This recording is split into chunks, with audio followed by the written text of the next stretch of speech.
Lecture number 10 class 11th depreciation accounting. आज का lecture काफ़ी इम्पोर्टेंट लेक्चर है क्योंकि आज के लेक्चर में ना हमने एक नई चीज़ सीखनी है। क्वेश्चन की जैसे रिक्वायरमेंट है, you are required to prepare machinery account, depreciation account and creditor account. अब क्या होता था, मशीन का अकाउंट या डेप्रिसिएशन का अकाउंट वो मुझे अच्छे से बनाना आता है। नया क्या है, नया इस क्वेश्चन में ये है कि मुझे ये क्रेडिटर का अकाउंट जो है वो बनाना सीखना है। ठीक है, काफ़ी इंपॉर्टेंट है, एग्जाम में कई बार आ जाता होता है, तो ध्यान से मेरे साथ साथ चलना आपने। क्वेश्चन रीड करते हैं। कहते हैं Ram purchase a machine of 1,20,000 on 1/1/2025। Sir ये क्या लिखा हुआ है? मैंने कहा ये वाली जो लाइन है और ये वाली लाइन है ये 2 बार लिखी गई है और कुछ नहीं। चलिए, राम ने एक मशीन परचेज करी है 1,20,000 की 1/1/2025 को। इसकी डेट लिख लेते हैं। 1/1/2025 को मैं बोल सकता हूँ 2024 में राम ने एक मशीन परचेज करी है 1,20,000 की। क्वेश्चन कह रहा है कि उसने 30,000 तो इमीडिएटली पे कर दिया और बाकी की जो पेमेंट है वो उसने बाद में पे करी है। तो इसका मतलब ये है कि हमने क्वेश्चन में एक मशीन परचेज करी है कितने रुपीस की, 1,20,000 की, और कब परचेज करी है, 1/1/2025 को। अब क्वेश्चन कह रहा है कि उसमें से 30,000 की जो पेमेंट है, 30,000 की जो पेमेंट है वो ऑन द स्पॉट हो जाती है, इमीडिएटली हो जाती है, और जो बाकी बची हुई पेमेंट है, बची हुई कितनी, 90,000। जो बाकी बची हुई पेमेंट है ये होती है कुछ टाइम के बाद। ठीक है, मतलब कि अगर मैं बात करूं 1/1/2025 को, इतनी मशीन मैंने कैश के ऊपर परचेज करी है और इतनी मशीन जो है मैंने क्रेडिट के ऊपर परचेज करी है, उधार के ऊपर परचेज करी है। ठीक है जी, आगे चलते हैं। कहता 64,000 की क्वेश्चन ने पेमेंट करी है ऑन 1/7/2025। 1/7/2025 इसका मतलब क्या, 25-26 में। 1/7/2025 का मतलब क्या होता है, 25-26 में। 1/7/2025 को क्वेश्चन ने 64,000 की पेमेंट करी है क्रेडिटर को, जिसके अंदर 4,000 रुपये का इंटरेस्ट भी इंक्लूडेड है। यहाँ पे लिख लेते हैं कि 1/7/2025 ब्रैकेट में लिख लो 2025-26। इस दिन हमने 64,000 की पेमेंट करी है क्रेडिटर्स को। याद रखना 64,000 के 2 टुकड़े हो जाएंगे। इसमें से 4,000 रुपया जो है वो मैंने इंटरेस्ट का पे करा है, और जो 60,000 है वो मैंने नॉर्मल पेमेंट करी है। तो याद रखना इस 4,000 रुपये की जो जर्नल एंट्री है वो क्या होएगी, इस 4,000 रुपये की जो जर्नल एंट्री है ये क्या होएगी, इस 4,000 की एंट्री होएगी interest account debit to cash. कितना, 4,000। और इस 60,000 की जो जर्नल एंट्री है वो क्या होएगी, वो होएगी creditor account debit to cash 60,000। ठीक है जी, तो ध्यान में रही ये बात। सर ऐसा क्यों हो रहा है राजू, उसके लिए मैं आपको एक छोटी सी एग्जांपल समझा देता हूँ। अगर मैं बोलूँ सैलरी पेड की जनरल एंट्री बताओ क्या होती है बच्चों। सर सैलरी पेड की एंट्री होती है salary account debit to cash. मैंने कहा बिल्कुल ठीक। अगर मैं आपको बोलूँ सैलरी पेड टू राम, इसकी जनरल एंट्री बताओ क्या होती है। सर इसकी भी जनरल एंट्री होएगी salary account debit to cash. तो अगर मैं बात करूं सैलरी पेड की, तो उसकी एंट्री होती है salary account debit to cash. अगर मैं बोलूं सैलरी पेड टू राम, तो उसकी भी एक ही एंट्री होगी, that is salary account debit to cash. अब मैं क्वेश्चन को थोड़ा सा चेंज कर देता हूं। अगर मैं बोलूं मैंने एंट्री करी इंटरेस्ट पेड की जनरल एंट्री बताओ, जैसे सैलरी पेड की एंट्री करी थी आपने, सिमिलरली इंटरेस्ट पेड की एंट्री करके बताओ। तो इंटरेस्ट पेड की एंट्री क्या होगी, interest account debit to cash. अच्छा, अगर मैं सेम क्वेश्चन चेंज कर दूं, बस थोड़ा सा, सैलरी की जगह मैंने इंटरेस्ट लिख दिया और राम की जगह मैंने क्रेडिटर लिख दिया। अब क्वेश्चन क्या बन गया? Interest paid to creditor. तो एंट्री तो बेटा स्टिल यही होएगी ना, interest account debit to cash. Creditor account debit to cash थोड़ा होएगा। एंट्री तो इंटरेस्ट की जो होएगी वो तो interest account debit to cash ही रहेगा ना।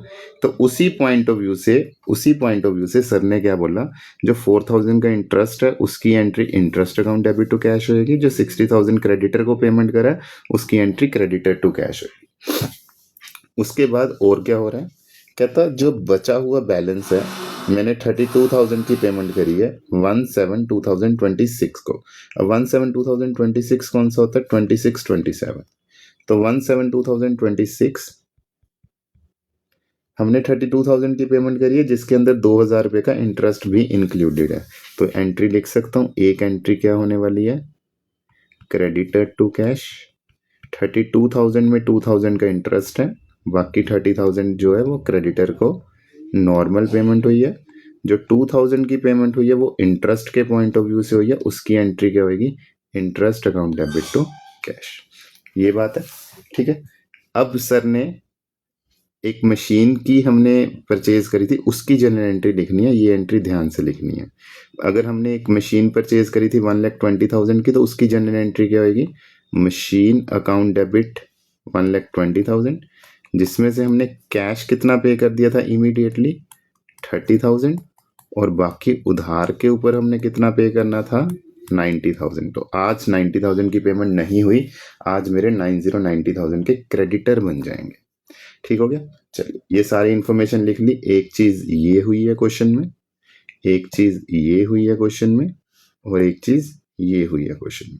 इस चीज की डेट कौन सी है? 1/1/2025 बोले तो 24-25 की बात हो रही है, ये 25-26 की बात हो रही है, और ये 26-27 में बात हो रही है। ये बात क्लियर होगी। अब इसी की हेल्प से मैंने 3 अकाउंट बनाने, एक मशीन का अकाउंट, एक डेप्रिसिएशन का अकाउंट, एक क्रेडिटर का अकाउंट। अब डेप्रिसिएशन का अकाउंट मैं नहीं बनाऊंगा, वो मैं आपको एज ए होमवर्क दे रहा हूँ, आपने खुद बनाना है और मेरे से चेक करवा लेना है। अब डेप्रिसिएशन का अकाउंट नहीं बनाऊंगा क्योंकि वो हमें अच्छे से बनाना आता है, तो मैं यहाँ पे आपको एक मशीन का और एक क्रेडिटर का अकाउंट बनाना सिखाने जा रहा हूँ। चलिए आ जाओ इधर। चलो, मैंने मशीन और क्रेडिटर का फॉर्मेट पहले से ही तैयार करके रखा था, ताकि हमें क्वेश्चन सॉल्व करने में कोई दिक्कत ना आती। ये डेबिट साइड होती है और ये क्रेडिट साइड है, ये भी डेबिट साइड है और ये क्रेडिट साइड है। चलिए, अब मशीन हमने कितने की परचेज करी थी? 1,20,000 की। डेट कौन सी है? 1/1/2025। तो यहाँ पे लिख देता हूँ 1/1/2025। मशीन में रजे टू कैश 1/1/2025, मशीन में मेरे बेटे टू क्रेडिटर। अब कैश में कितना लिख दूंगा? 30,000, और क्रेडिटर में कितना लिख दूंगा? 90,000। चलिए, तो इसकी छोटी सी वर्किंग करवा दो। मैं वर्किंग के लिए स्पेस कहाँ पे लेके आऊँ? वर्किंग के लिए स्पेस कहाँ से लेके आए? स्पेस। तो वर्किंग के लिए हम थोड़ा सा स्क्रीन को छोटा कर देते हैं और यहाँ पे इसकी वर्किंग बना देते हैं। चलिए, तो हमने मशीन कब खरीदी थी? 1/1/2024 को। तो डेप्रिसिएशन 24-25 की लगेगी, 25-26 की लगेगी, और 26-27 की लगेगी। 1,20,000 की मशीन खरीदी थी हमने।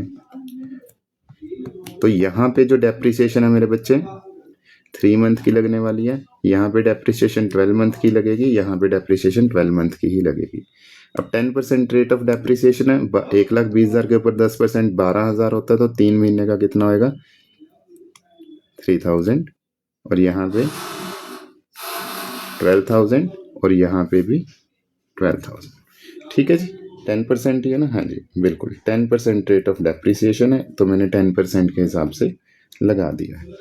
चलिए, अब सर ये बताओ, ये तो आपने मशीन में टू कैश टू क्रेडिटर कर दिया, क्या मैं क्रेडिटर में भी कुछ लिखूंगा? मैंने कहा हाँ, 1/1/2025 को क्रेडिटर में आप क्या लिखने वाले हो? By machine 90,000। क्यों? क्योंकि आपने एंट्री करी है machine to cash to creditor, तो क्रेडिटर का खाता क्रेडिट भी तो हुआ ना, तो क्रेडिटर के खाते को मैंने क्रेडिट कर दिया। सर एक तो हमने मशीन परचेज करी है, उसकी एंट्री कर दी, इसके अलावा कुछ हुआ? मैंने कहा नहीं बेटा, जब कुछ भी नहीं होता एक चीज़ जरूर होती है, वो क्या है? 24-25 की डेप्रीसिएशन। अब डेप्रीसिएशन की जनरल एंट्री सर से करवा दो। डेप्रीसिएशन की जनरल एंट्री होगी, डेप्रीसिएशन की जो जनरल एंट्री होगी वो होगी 31/3/2025 को बाय डेप्रीसिएशन। वो कितनी लग गई आपकी? 3000। और इसके बाद क्या करना होता है? इसके बाद करना होता है पैकअप 31/3/2025 को बाय बैलेंस कैरी डाउन। तो अगर इसका टोटल 120 है तो इसका टोटल भी 120 होना चाहिए, तो ये कितना आ जाएगा? 1117। तो इसी तरीके से इसका भी कैरी डाउन कर दूंगा 31/3/2025 to balance carry down, that is 90,90,000। ठीक है जी, ये हमने पहले साल का मशीन अकाउंट भी बना दिया और पहले साल का क्रेडिटर का अकाउंट भी बना दिया। उसके बाद चलते हैं हम नेक्स्ट ईयर पे 1/4/2025। जो कैरी डाउन हुआ है उसको मैं क्या कर दूंगा? To balance brought down, that is 1,17,000। जो ये कैरी डाउन हुआ था 1/4/2025 को बाय बैलेंस ब्रोड डाउन, कितना? 90,90,000। अब ये बताओ सर 25-26 में कुछ हुआ? मैंने कहा 25-26 में कुछ नहीं हुआ, बस दो ही चीज़ें हुई हैं। पहली चीज़ क्या हुई है 25-26 में? पहली चीज़ तो हमने ये क्रेडिटर को पेमेंट करी है, एक तो मुझे ये फोकस के ऊपर लेके आना है, और एक लास्ट में मैं डेप्रिसिएशन लगाऊंगा, इस चीज़ को लेके आना, और कुछ भी नहीं है। तो सबसे पहले क्रेडिटर को पेमेंट करने की एंट्री करवा दो सर से। पेमेंट करने की एंट्री ये रही, creditor account debit to cash, और डेट कौन सी थी? 1/7/2025, 1/7/2025। तो क्रेडिटर में जाके सर ने लिख दिया टू कैश 60,60,000। उसके बाद डेप्रिसिएशन की एंट्री होगी। डेप्रिसिएशन की डेट कौन सी होती है? 31/3/2026 बाय डेप्रिसिएशन, वो कितनी है? 12,000। और लास्ट में क्या करना है? 31/3/26 को पैकअप कर दो। अब इसका टोटल अगर 117 है तो इसका टोटल भी मेरे बेटा 117 ही होना चाहिए, तो बैलेंस कैरी डाउन वो कितना बन जाएगा? 105,000। 31/3/2026 to balance carry down 30,30,000, 90,000 and 90,000। उसके बाद क्या करना है मुझे? अगले ईयर पे मूव कर लेना है 1/4/2026 टू बैलेंस ब्रोड डाउन, जो कि आपका 105,000 होएगा।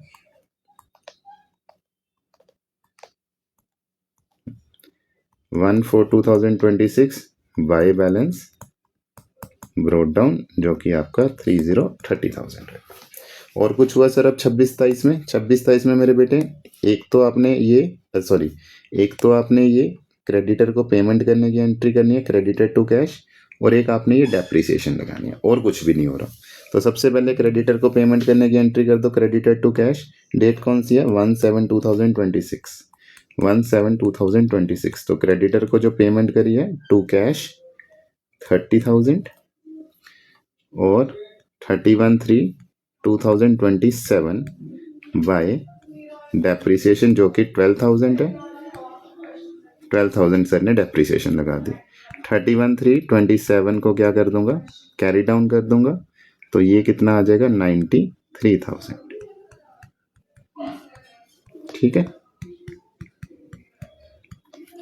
और राजे इसका कैरी डाउन नहीं होएगा क्योंकि इसका क्रेडिटर का खाता 30,000 रुपये का था और 30,000 रुपये क्वेश्चन ने उसको पे कर दिया, तो क्रेडिटर के खाते में कुछ बचा ही नहीं है। तो बहुत इंपॉर्टेंट क्वेश्चन था, आपने ध्यान से समझना है, इसको अच्छे से समझो और सॉल्व करो। अगर जिसका ये अच्छे से क्लियर हो गया उसके लिए मैंने एक और क्वेश्चन रखा है, that is your question number 4 and question number 5। आप इन दोनों क्वेश्चन को भी अच्छे से कर सकते हो। कोई दिक्कत आएगी तो आप मुझे बताना, मैं आपको उसका सोल्यूशन जो है वो प्रोवाइड करवा दूँ। ठीक है बेटा जी।